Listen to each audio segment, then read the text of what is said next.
Bonjour à tous et bienvenue dans cette nouvelle vidéo. Aujourd'hui j'avais envie de vous parler d'un sujet qui concerne énormément de thérapeutes, pour ne pas dire tous les thérapeutes, même les plus expérimentés, et qui peut être assez difficile à vivre pour certains. Bon, vu le titre de la vidéo, vous vous doutez de quoi on va parler du fameux syndrome de l'imposteur.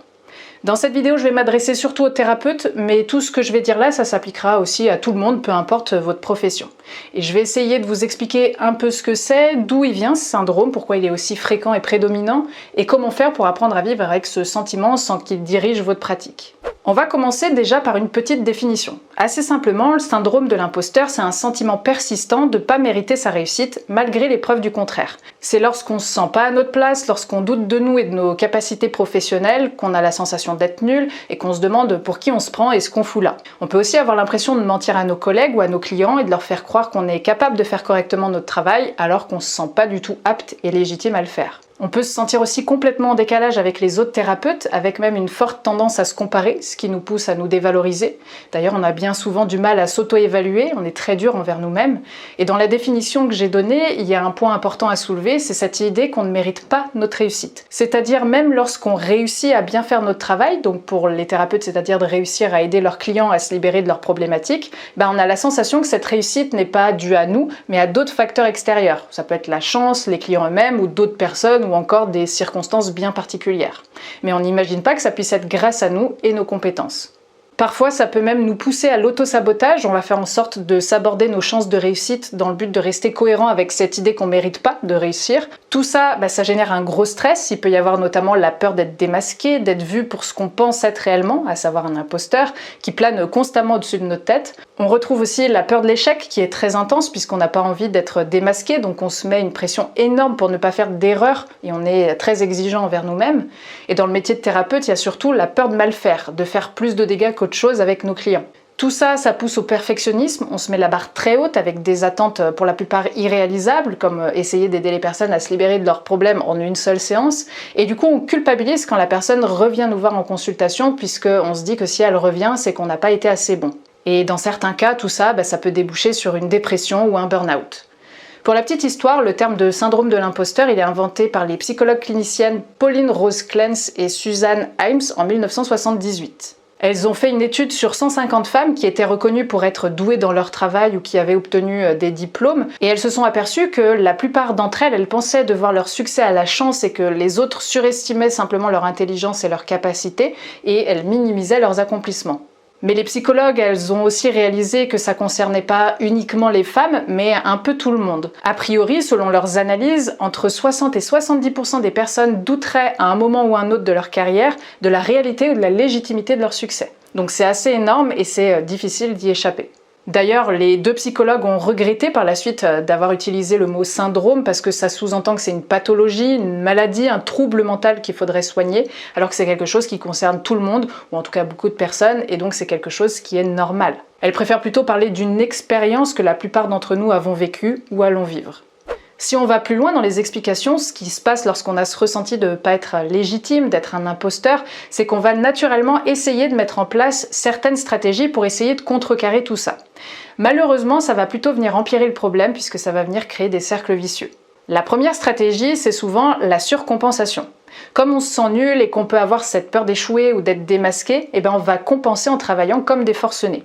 Pour les thérapeutes, c'est là qu'on a tendance du coup à vouloir passer notre temps en formation parce qu'on a toujours la sensation qu'on n'en sait pas assez, qu'on n'est pas assez bon, qu'on a encore trop de lacunes. Ou alors on va lire énormément sur l'hypnose, sur la thérapie, le développement personnel, et on peut même avoir l'impression qu'on n'a pas le droit d'arrêter de se former ou de lire. La surcompensation pour les thérapeutes, ça peut être aussi de vouloir trop donner en consultation, donc ça donne souvent des thérapeutes qui parlent beaucoup, qui balancent en quelque sorte leurs connaissances à leurs clients et qui essayent d'expliquer plein de concepts, ou alors ça peut être en créant constamment du contenu gratuit. Dans ces moments-là, on essaye de montrer qu'on est actif, qu'on fait des choses et qu'on a des connaissances. Le problème de ça, c'est que du coup, c'est sans fin puisqu'on a sans cesse la sensation de ne pas avoir assez de connaissances, ce qui entretient du coup cette sensation d'être nul et qui nous pousse donc à continuer à suivre des formations et ainsi de suite. Alors certes, on finit par avoir une super bibliothèque avec probablement énormément de livres qu'on a achetés mais qu'on n'a peut-être même pas encore lus, mais même si on les a lus, on se sent quand même nul et on flippe avant chaque séance. Petite chose qui est, je pense, important de préciser, c'est que je suis pas en train de dire pour autant que c'est une mauvaise chose de lire ou de se former.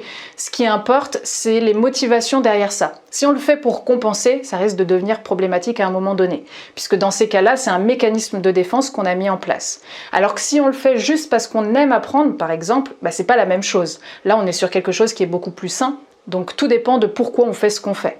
Un des problèmes aussi avec cette surcompensation et ce besoin d'en faire et d'en donner toujours plus en tant que thérapeute, c'est que ça risque surtout de nous éloigner de ce qui est essentiel en séance, à savoir simplement être là avec nos clients. En voulant peut-être essayer de prouver qu'on a plein de connaissances, on oublie d'écouter, on est moins présent, alors que c'est justement cette présence, cette humanité que nos clients recherchent. Ils veulent pas d'un prof qui fait son cours. Notre rôle en tant que thérapeute, c'est avant tout de créer un espace qui soit suffisamment sécurisant pour que la personne puisse se sentir à l'aise pour explorer ces parties d'elle douloureuses.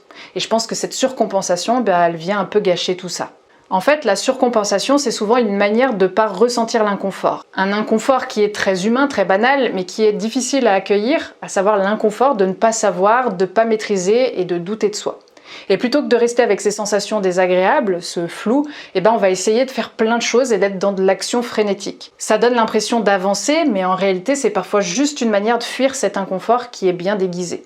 C'est une manière de surtout pas s'arrêter parce que si on s'arrête, on pourrait ressentir ce vide intérieur et ça c'est très souvent inconfortable pour un thérapeute parce qu'on a inconsciemment très souvent été éduqué à devoir savoir, à devoir apporter des réponses, à devoir être celui qui guide et donc la surcompensation elle devient une solution rapide à l'inconfort du doute mais ça a un effet éphémère et surtout ça entretient le problème parce qu'on n'apprend jamais à tolérer l'incertitude alors que c'est essentiel.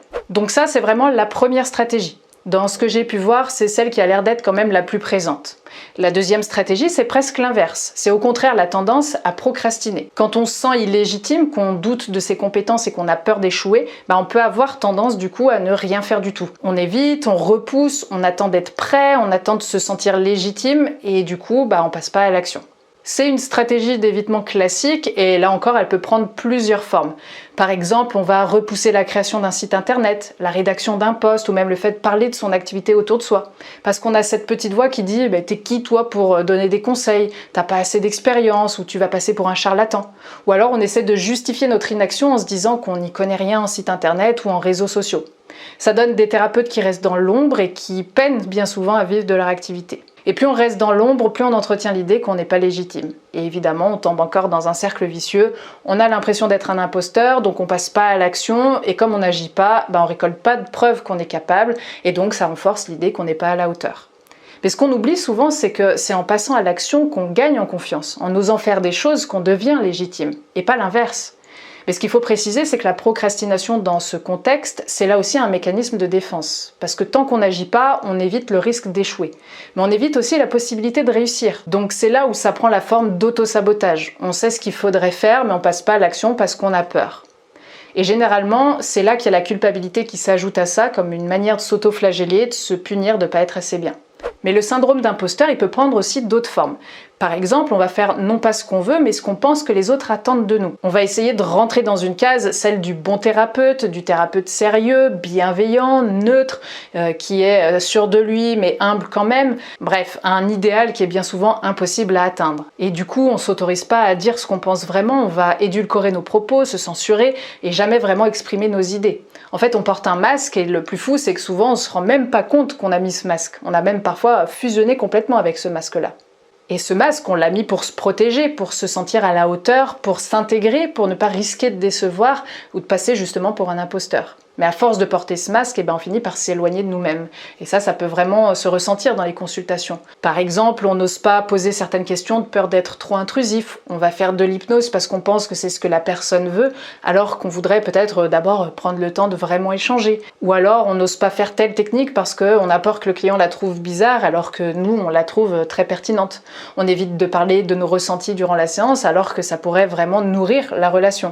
Bref, comme on n'est pas totalement nous-mêmes, ça manque d'authenticité, de sincérité, et ça se ressent.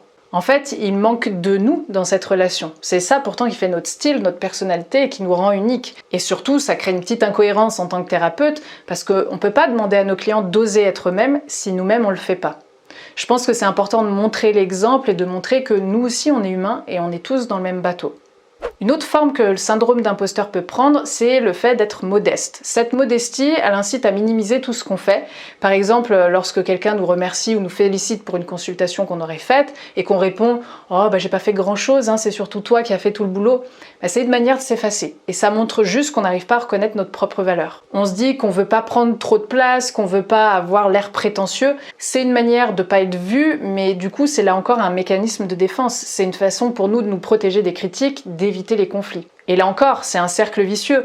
On doute, du coup on se cache derrière une fausse modestie, du coup on n'ose pas trop se montrer, donc on reçoit pas de vraie reconnaissance, et du coup on doute encore plus. A l'inverse, le syndrome de l'imposteur, il peut aussi pousser certaines personnes à se positionner comme des experts. Et là, on pourrait se dire, s'il se prend pour un expert, c'est qu'il n'y a pas de syndrome de l'imposteur. Eh ben, pas forcément, parce que parfois, se positionner comme expert, c'est justement une manière de compenser un profond sentiment d'insécurité. Quand on doute intérieurement de sa légitimité, qu'on a peur d'être vu comme un imposteur, une des stratégies possibles, c'est de surjouer la maîtrise. On adopte un ton très sûr de soi, on cite plein d'auteurs, d'études, de théories, on utilise un jargon technique pour montrer qu'on sait de quoi on parle. On affirme haut et fort que nous, on peut aider une personne à se libérer de son problème en une seule séance. Et en surface, ça peut impressionner. Ça peut donner l'image d'une personne très compétente, très sûre d'elle, très pro. Mais ça cache souvent derrière ça la peur d'être découvert, la peur que si on se montre tel qu'on est, on ne soit pas assez. Alors on construit une sorte de carapace, on devient l'expert, celui qui sait. Mais cette posture, elle a un prix, elle crée souvent de la distance avec les clients ou même les collègues, elle rend plus difficile l'authenticité, l'humilité et surtout ça nous isole.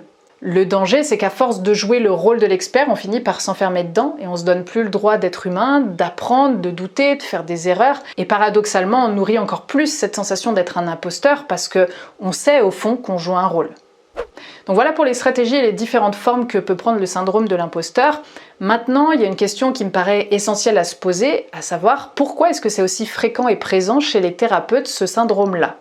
Je pense qu'il y a plusieurs explications. La première, c'est que le métier de thérapeute, c'est assez particulier dans le sens où on travaille avec des choses invisibles et que c'est hyper difficile d'avoir des résultats concrets et mesurables à 100%. Et surtout, on sait jamais trop pourquoi une personne va mieux. Est-ce que c'est grâce à la séance? Est-ce que c'est un effet placebo? Est-ce que c'est la météo? Est-ce que la personne aurait de toute façon évolué toute seule? On peut jamais avoir de certitude et ce flou-là, il laisse beaucoup de place au doute. Et c'est là qu'on peut se dire que, en fait, on sert à rien. À l'inverse des métiers plus manuels où il y a vraiment un avant et après qui est visible, prenons quelqu'un qui travaille dans la rénovation d'appartements, il voit clairement le changement. Il sait que c'est grâce à lui et pas à d'autres facteurs extérieurs. C'est pas une question de chance. Bon après ça n'empêche pas qu'il peut avoir des doutes sur la qualité de son travail et que s'il se compare à d'autres pros de la rénovation, peut-être que oui, il se sentira pas légitime évidemment. Mais il n'y a pas ce flou sur est-ce que le changement il est dû à moi ou non. Ça c'est le premier point. La deuxième explication, et j'en ai un peu parlé dans ma vidéo précédente, pourquoi vous devriez arrêter de faire des séances one-shot, que je vous conseille fortement d'aller voir, je pense que c'est aussi dû aux formations et aux formateurs qui laissent sous-entendre qu'un bon thérapeute y résout les problèmes rapidement et que donc si on n'arrive pas en une seule séance à aider un client, c'est qu'on est nul. Donc on se met une pression assez forte sur nos épaules, sans parler de celle que nos clients nous mettent également, puisqu'ils ont souvent une image de l'hypnose qui est miraculeuse. Donc la barre elle est très haute et forcément c'est logique qu'on se sente pas à la hauteur et qu'on se demande si on est bien fait pour ce métier, si on a notre place. Le truc, c'est qu'en plus, il n'y a pas de référentiel clair sur ce qu'est un bon thérapeute. C'est hyper difficile à définir, mais c'est aussi valable pour un peu tous les métiers. Parfois, il y en a qui sont très doués d'un point de vue technique de l'hypnose, mais par contre, ils sont très nuls en relationnel et ils peuvent être maladroits dans leur manière de s'exprimer, et ça peut faire des dégâts, par exemple.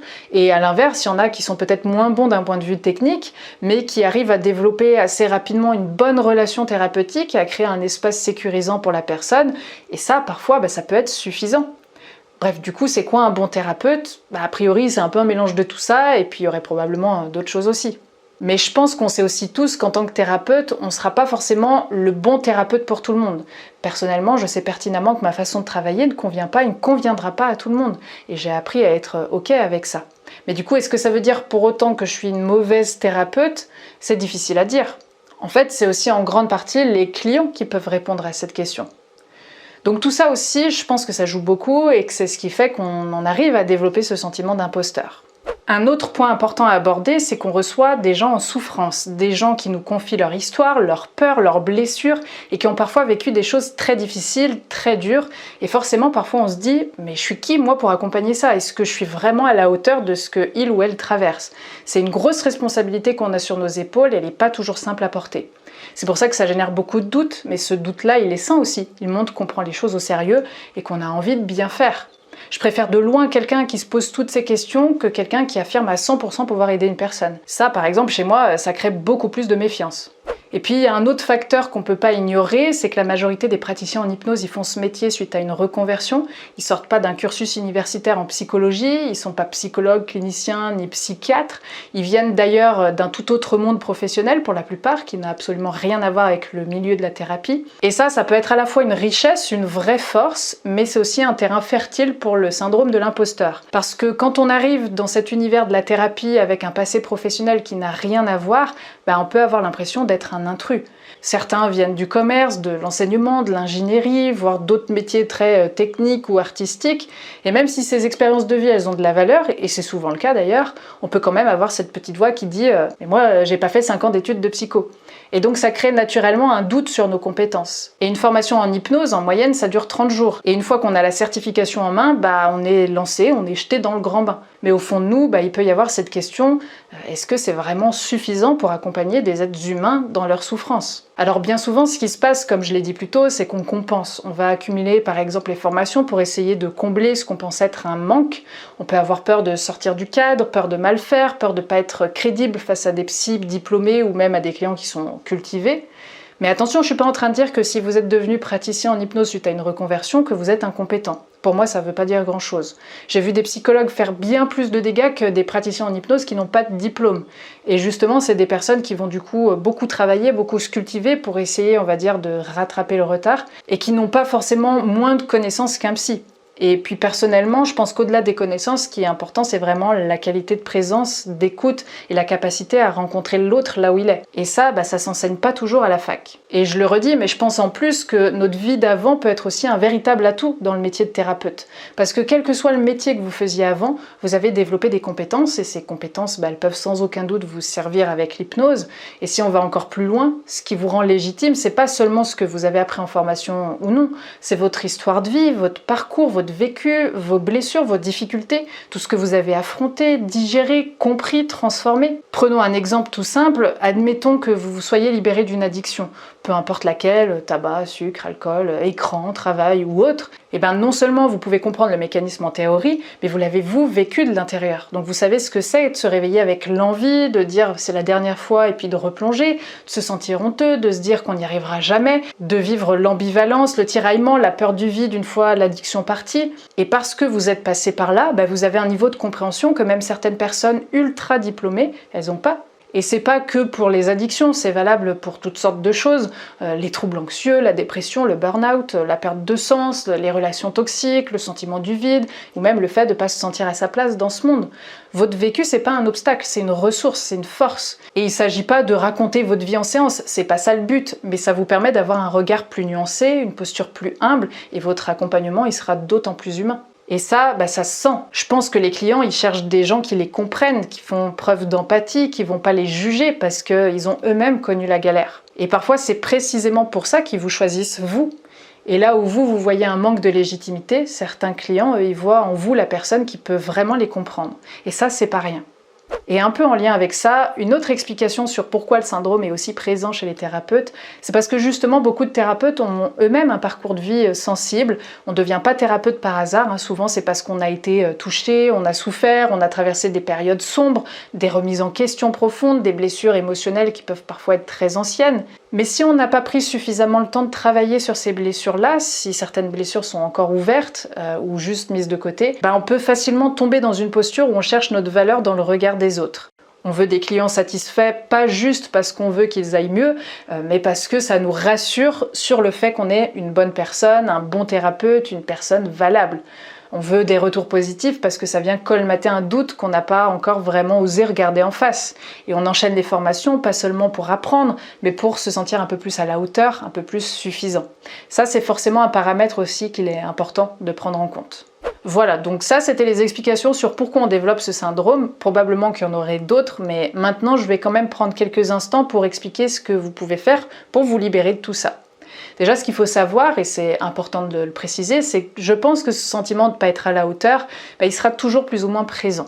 Même avec les années, même avec l'expérience, même quand on a vu des centaines de clients. On a parfois cette illusion qu'à un certain stade, on va enfin y arriver, qu'il n'y aura plus jamais de doute, qu'on se sentira complètement légitime, confiant, mais ce moment-là, il n'arrive jamais vraiment. Ou alors il arrive, mais il est souvent très furtif et il repart aussi vite que la réalité nous rattrape. Il peut ressurgir après une séance où on s'est senti impuissant par exemple, ou quand un client ne revient pas, ou quand on se compare à un collègue qui semble super à l'aise, ou même quand on démarre un nouveau type d'accompagnement, un projet en ligne. Ce sentiment, il peut revenir comme ça par vagues et c'est normal.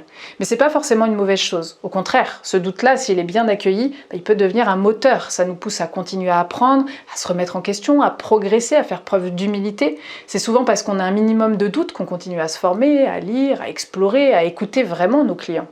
Et c'est ce doute-là aussi qui nous empêche de tomber dans l'arrogance. Personnellement, à chaque fois que je me disais « ça y est, là je comprends tout », je me prenais une grosse claque en pleine figure. Parce que là, j'étais tombée face à un client avec qui je me suis sentie complètement démunie, par exemple.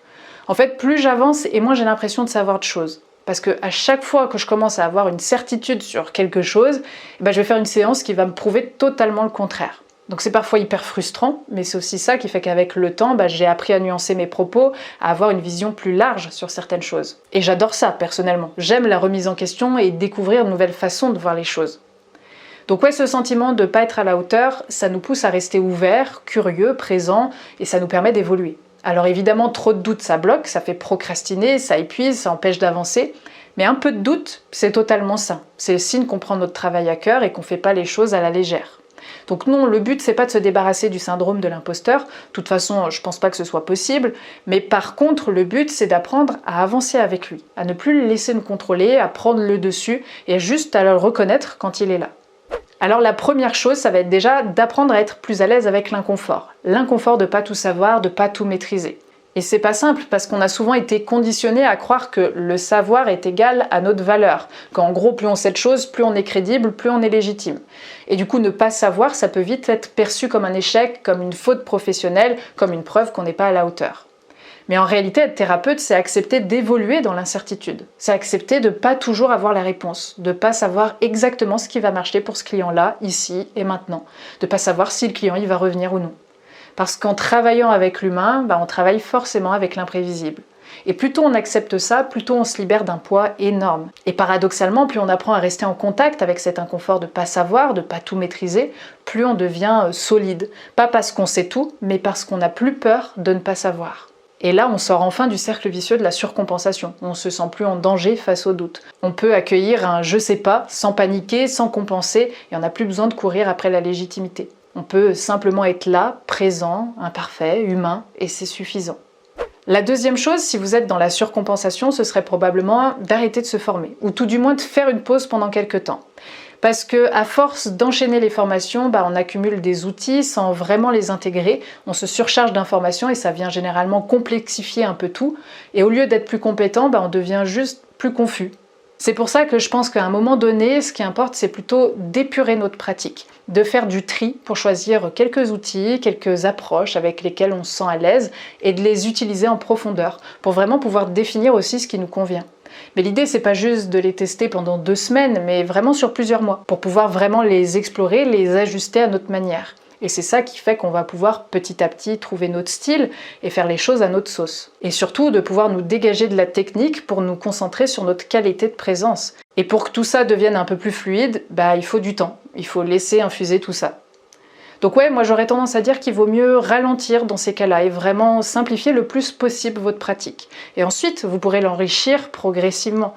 Mais cette fois, pas peur de ne pas être assez bon, pas pour combler un vide, mais par plaisir d'apprendre. Et parce que vous aurez déjà un socle solide sur lequel construire. Maintenant, pour ceux qui, au contraire, ont tendance à procrastiner, je vais pas du tout avoir le même discours. Puisqu'ici, c'est pas le fait de trop faire le problème, mais c'est l'évitement. On repousse, on attend le bon moment, quand on se sentira prêt et compétent, sauf que ce moment, il n'arrive jamais. Alors la clé, ça va être d'agir malgré le doute, de sortir de l'attente, d'être en confiance pour passer à l'action. Et pour ça, il vaut mieux commencer petit, par faire des petites choses. Passer un appel, écrire un petit paragraphe pour votre site internet, ou un article de blog, ou une vidéo, ou faire une première consultation, même si elle est imparfaite. Là, ce qui va importer, c'est vraiment le passage à l'action. Il vaut mieux quelque chose d'imparfait que quelque chose de pas fait. Parce que la peur, le doute, l'inconfort, tout ça, ça va jamais disparaître. Par contre, plus vous allez pratiquer, plus vous allez agir, plus vous allez faire, et plus vous allez pouvoir gagner en confiance. Et c'est ça qui fait que l'inconfort sera plus autant inconfortable. Moi, j'aime bien dire que c'est en forgeant qu'on devient forgeron et pas en réfléchissant. Ensuite, je peux que vous conseiller de vous faire superviser. Comme je l'ai dit, c'est quelque chose qui est très courant, donc en supervision, c'est un sujet qui revient très souvent, et ça se travaille. Le rôle du superviseur, ça va être dans un premier temps d'identifier de quel côté vous êtes. Est-ce que vous êtes plus dans la surcompensation ou dans la procrastination? Parce que, comme vous avez pu le constater, ça se travaille pas de la même manière. Puis ensuite, on va explorer ce que ça vient toucher chez vous, dans vos blessures.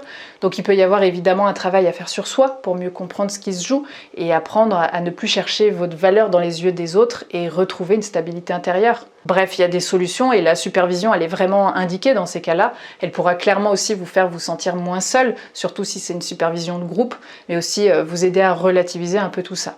Donc voilà pour le syndrome de l'imposteur. Si je vous en parle, c'est parce que moi-même j'en ai pas mal souffert par le passé. Avec le temps, j'ai appris un peu plus à prendre du recul par rapport à ça, et ça va quand même beaucoup mieux. Mais clairement, à mes tout débuts, ça a été très difficile. Parce que moi, j'ai ouvert mon cabinet à 22 ans, donc je me disais, mais je suis encore qu'une gamine, comment je vais pouvoir aider d'autres personnes à aller mieux?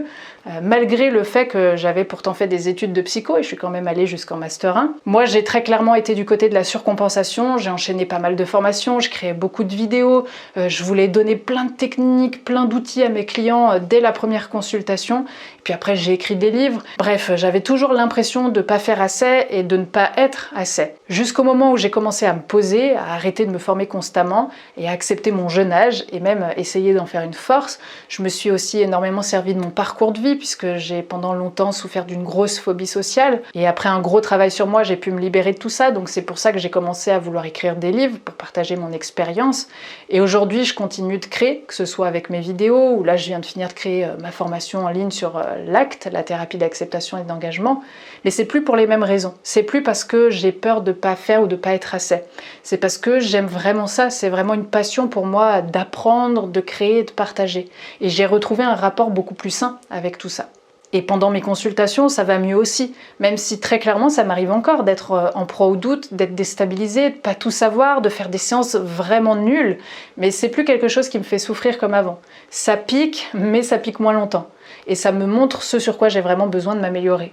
Donc ouais, je suis clairement beaucoup plus à l'aise avec ce fameux inconfort, mais comme je le disais, je pense pas qu'il disparaisse et j'en ai même pas vraiment envie, parce que s'il était plus là, ça voudrait soit dire que je suis devenue hyper imbue de ma personne et que je me positionne en madame je sais tout, et ça c'est pas du tout ce que je veux, ou alors ça voudrait dire que j'ai fait un peu le tour du métier et que j'ai vu tout ce qu'il y avait à voir. Et pour le coup, c'est là que je me dirais que j'ai plus ma place. Mais bon, honnêtement, je pense pas que ce soit possible de faire le tour du métier parce qu'on peut pas vraiment faire le tour de l'humain. Il y a encore beaucoup de choses à apprendre et à découvrir. Et moi, c'est vraiment ça que j'aime. Même si parfois c'est vraiment dur et que j'ai été plus d'une fois à ça, d'arrêter complètement le métier tellement ça allait pas.